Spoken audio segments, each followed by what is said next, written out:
Using the power of the internet, you can now watch GLC on any TV in the US, Canada, the UK, and Ireland with Roku. Basically, a box that connects to your television. Roku acts as a middleman between your internet connection and your television. So if you have internet service at your home, chances are high that you can watch all of the great GLC programming. And best of all, it's highly affordable too, with only a one-time fee ranging from $50 to $100. Log on to our website, www.glc.us.com, for details on how you can watch GLC via Roku.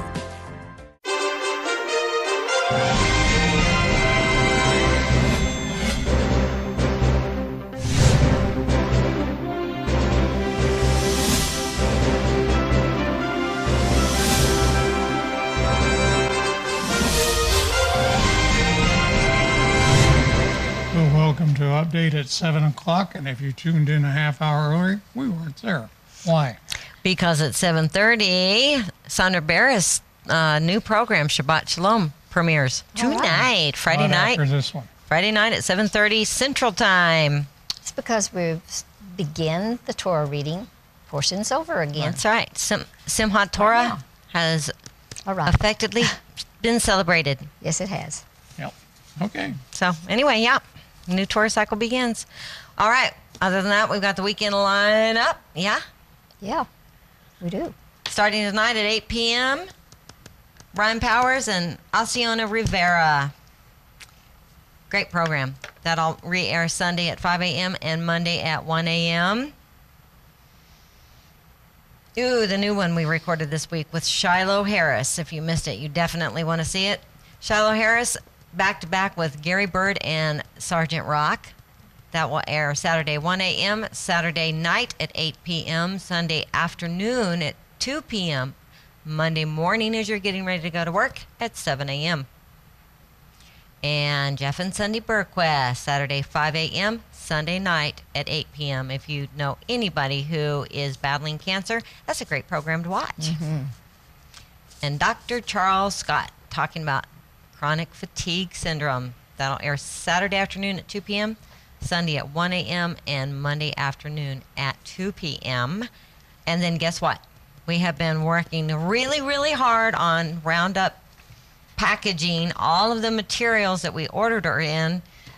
We are finishing up the duplication, and I've got to thank Becky Johnell for her many hours of very hard work in that department. That's right. As a volunteer. As a volunteer, yeah. She's been a very faithful volunteer, actually, since Years. KRPV back in Roswell.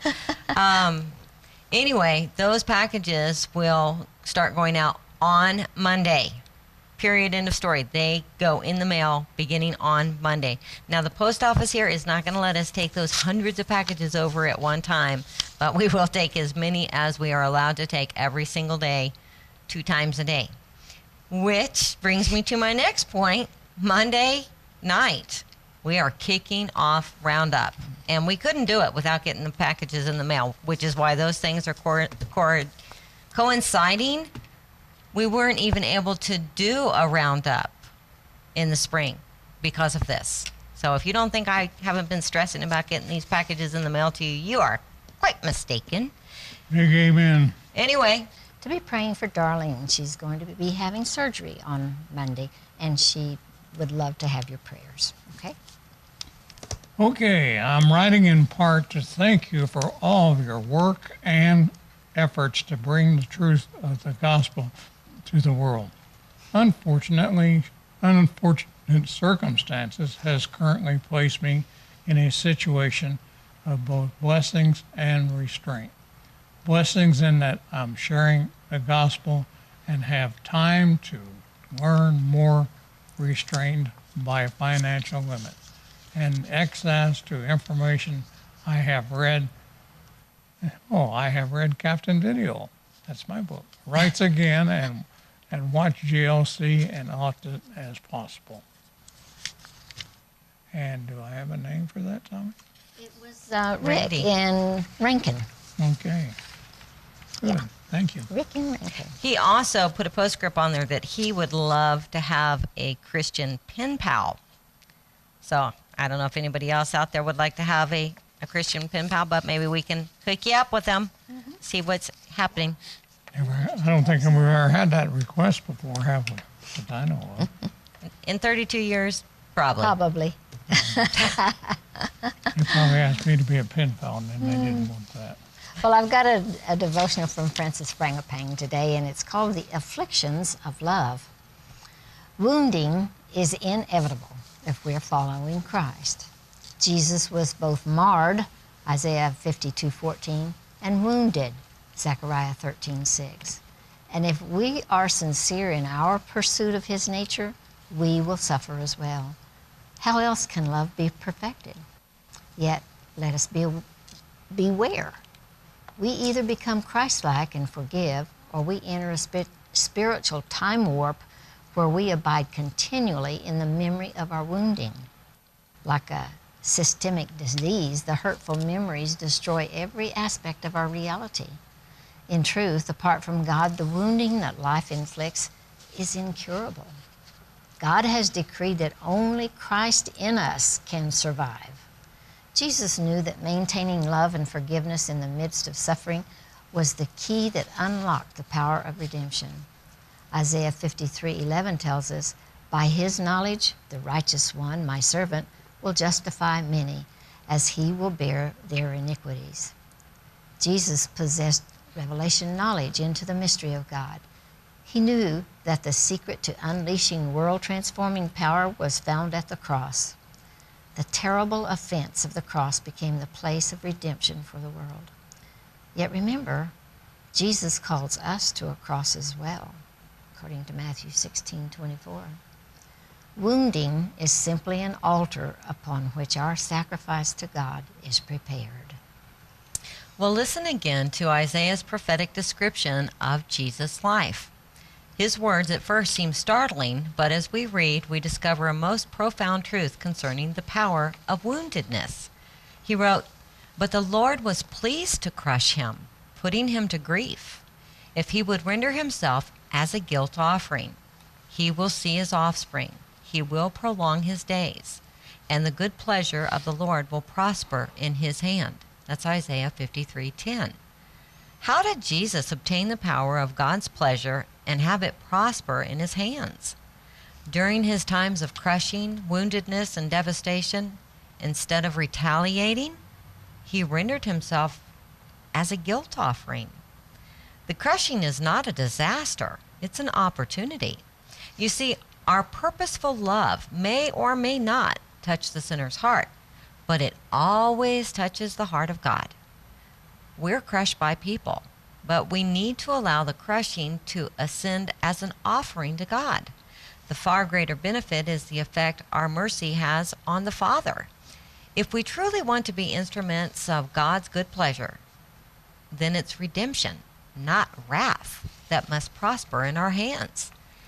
So when Christ encounters conflict, even though he is the Lion of Judah, he comes as the Lamb of God. Even when he is outwardly stern, his loving heart is always mindful that he is the guilt offering. Thus, Jesus not only asks the Father to forgive those who have wounded him, but also numbers himself with the transgressors and intercedes for them. That's Isaiah 53:12.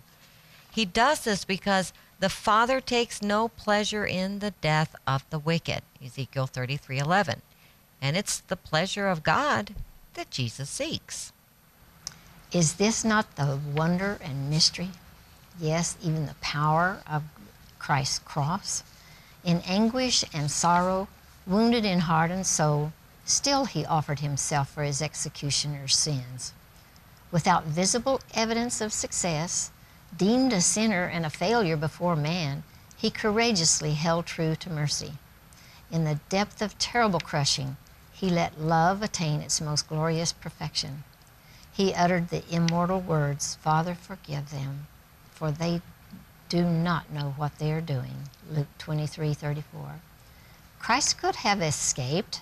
As the Romans came to arrest him, he told Peter, "Do you think that I cannot appeal to my Father and he will at once put at my disposal more than 12 legions of angels?" Matthew 26:53. In less than a heartbeat, the skies would have been flooded with thousands of warring angels. Yes, Jesus could have escaped, but mankind would have perished. Jesus chose to go to hell for us rather than return to heaven without us. Instead of condemning mankind, he rendered himself as a guilt offering. He prayed the mercy prayer, Father, forgive them, Luke 23:34. He said, he who believes in me, the works that I do, shall he do also, John 14:12. We assume he meant that we would work his miracles, but he did not limit his definition of works to the miraculous.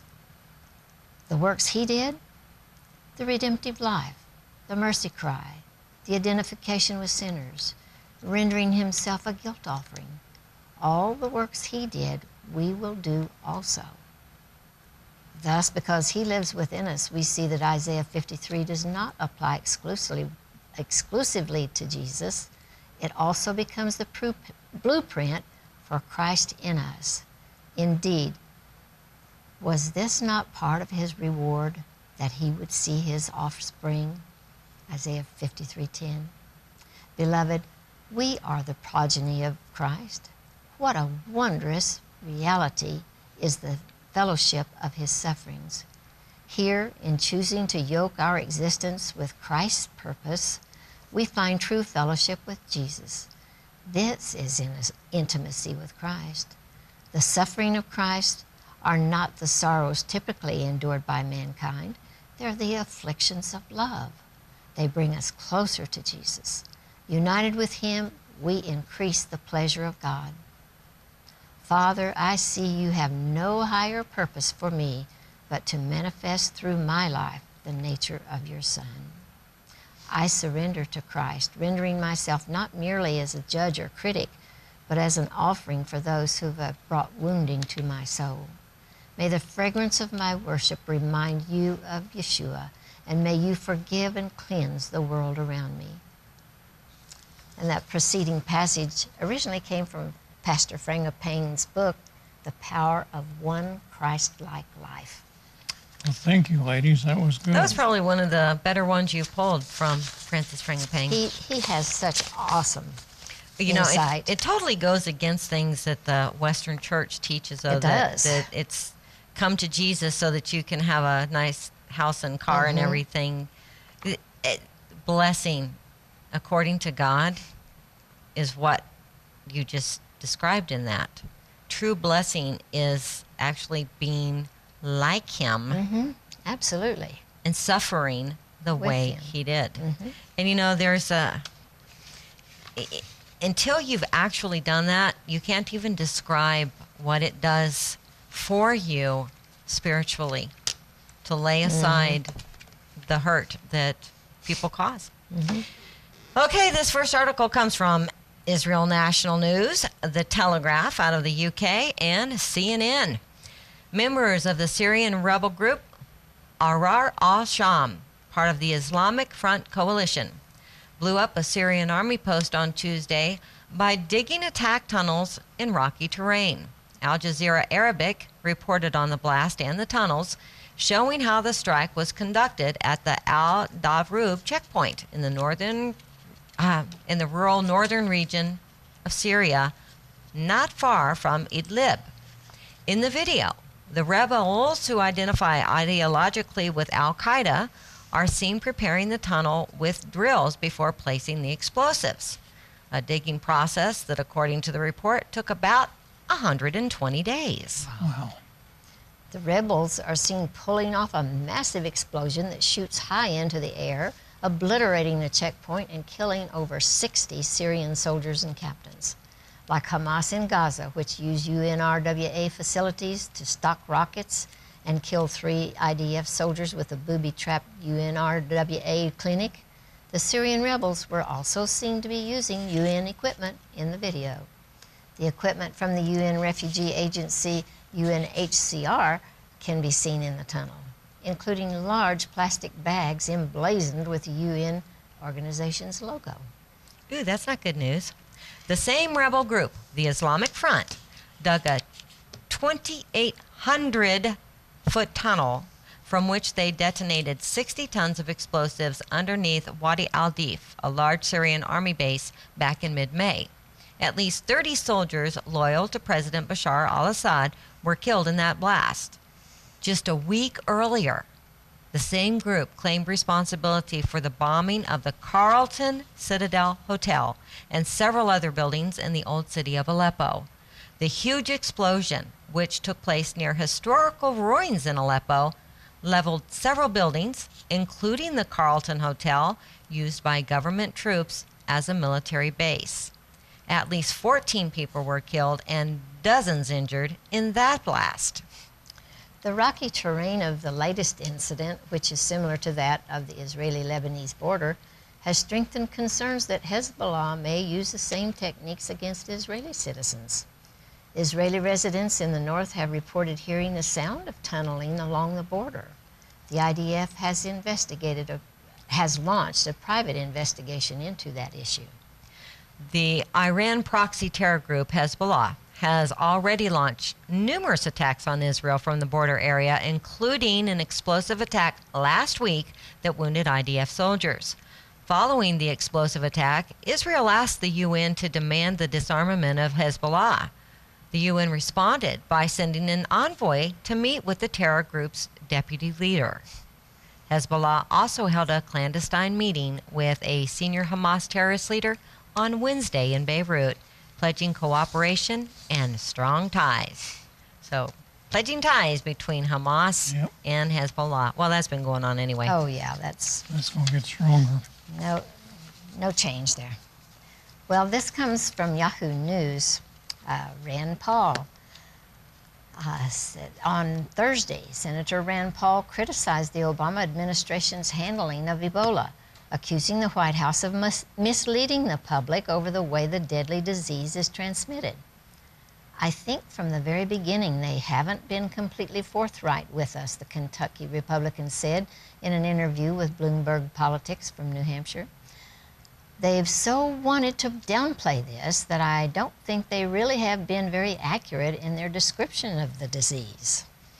Paul said U.S. health officials have misled Americans into thinking Ebola is similar to AIDS in the way it's spread. According to the Center for Disease Control and Prevention, Ebola can only be spread if an infected person's bodily fluids enter the mucous membranes or an open wound of another person.